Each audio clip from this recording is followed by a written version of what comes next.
ശരിയാണ് സൂരജ് പറഞ്ഞത്. എന്താന്ന് പറഞ്ഞാൽ നമ്മൾ ഒരാളെ വിശ്വസിച്ച് കഴിഞ്ഞിട്ട് നമ്മൾ ചെയ്യുന്ന വർക്കുകൾ നമ്മളെ വെച്ച് മുതലെടുത്തിട്ട് നമ്മൾ ചീറ്റ് ചെയ്യാമെന്നുള്ളത് മനസ്സിലായി കഴിഞ്ഞാൽ പിന്നെ നമ്മൾ ആ വഴിക്ക് പോകാതിരിക്കുന്നതാണ് നല്ലത്.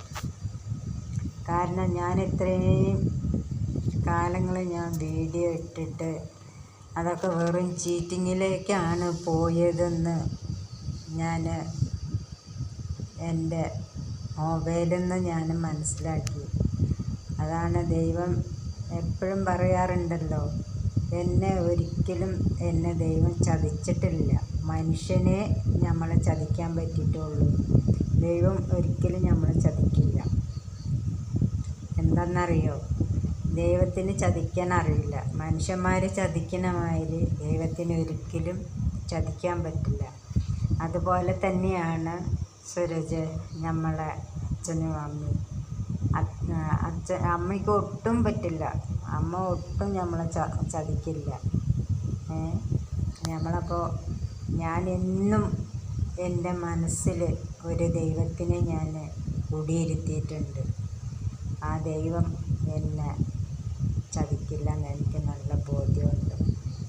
അതുകൊണ്ടാണ് ഇപ്പം ഞാൻ ഒരുവിധം എല്ലാ കാര്യത്തിൽ നിന്നും ഞാൻ ഒന്ന് ഒഴിഞ്ഞു നിൽക്കുന്നത് എന്തിനാണെന്ന് പറഞ്ഞാൽ, എനിക്ക് ഇപ്പോൾ ഞാൻ ഉപയോഗിച്ചും കൊണ്ടിരിക്കുന്ന സിം കാർഡ് ഒന്ന് മാറ്റിപ്പിടിക്കണം.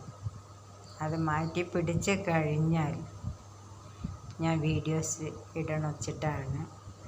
അപ്പോൾ അതുവരെ ഞാൻ ക്ഷമിക്കുകയാണ്.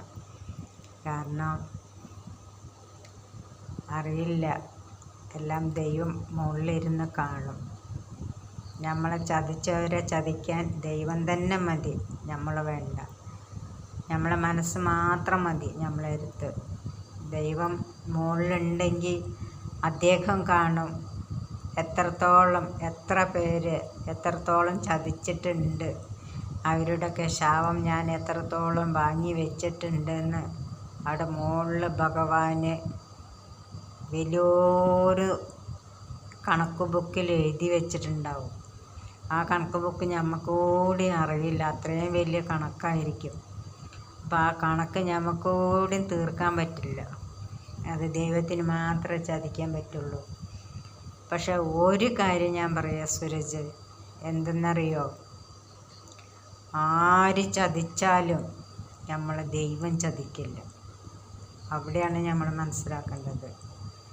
മനുഷ്യന് മാത്രമേ നമ്മളെ ചതിക്കാൻ പറ്റുള്ളൂ, ദൈവത്തിന് ഒരിക്കലും നമ്മളെ ചതിക്കാൻ പറ്റില്ല. അതെനിക്ക് എൻ്റെ അനുഭവത്തിൽ നിന്ന് ഞാൻ പഠിച്ച് വന്നതാണ്. ആ വിശ്വാസം എനിക്കുണ്ട്. ഞാനിപ്പോൾ ഒരു 4 മാസം, അതാണ് ജൂൺ മാസം തൊട്ടിട്ട് ഞാൻ വീഡിയോ ഇടുന്ന ആളായിരുന്നു.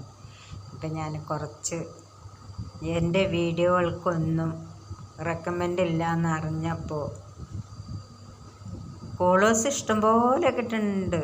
കോളേഴ്സ് ഞാൻ ഓരോ വീഡിയോ ഇടുന്നതിന് 600, 700, 500, 200, 190, 180, 280, 350 ഇത്രയും കോളേഴ്സ് എനിക്കുണ്ട്. ഇല്ല. അപ്പം ഞാൻ ഇടുന്ന കോളേഴ്സ് അത് ശരിയാണെന്നുള്ളത് ബോധ്യമാകൊണ്ടാണല്ലോ സൂരജ് എനിക്ക് അത്രയും കോളേഴ്സ് എനിക്ക് കിട്ടുന്നത്. അല്ലെങ്കിൽ കിട്ടില്ലല്ലോ. കിട്ടുമോ? അപ്പോൾ ഞാൻ ഇടുന്ന കോളേഴ്സും ഞാൻ ഇടുന്നതും സത്യസന്ധമായത് മാത്രമേ ഞാൻ ഇടുള്ളൂ, അല്ലാത്തതൊന്നും ഞാൻ ഇടില്ല സൂരജ്. അപ്പോൾ ആ സത്യസന്ധതയ്ക്ക് ദൈവം മുകളിലുണ്ട്.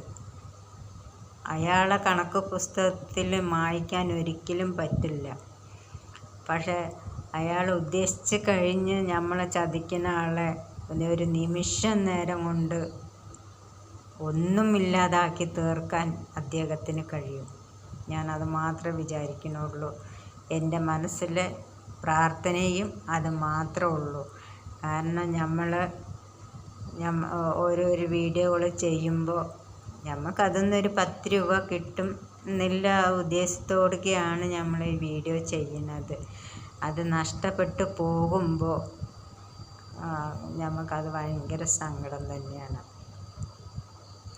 പാട്ടുകൾ ഒരുപാട് പാട്ടുണ്ട് സൂരജ്. ഒരു പാട്ട്, പഴയ പാട്ട് തൊട്ട് ഏത് കാലത്ത് നമ്മളൊന്നും ജനിക്കുന്നതിൻ്റെ മുമ്പ് സംവിധാനങ്ങൾ ചെയ്തു പോയ പാട്ടുകൾ വരെ എൻ്റെ മനസ്സിലുണ്ട്.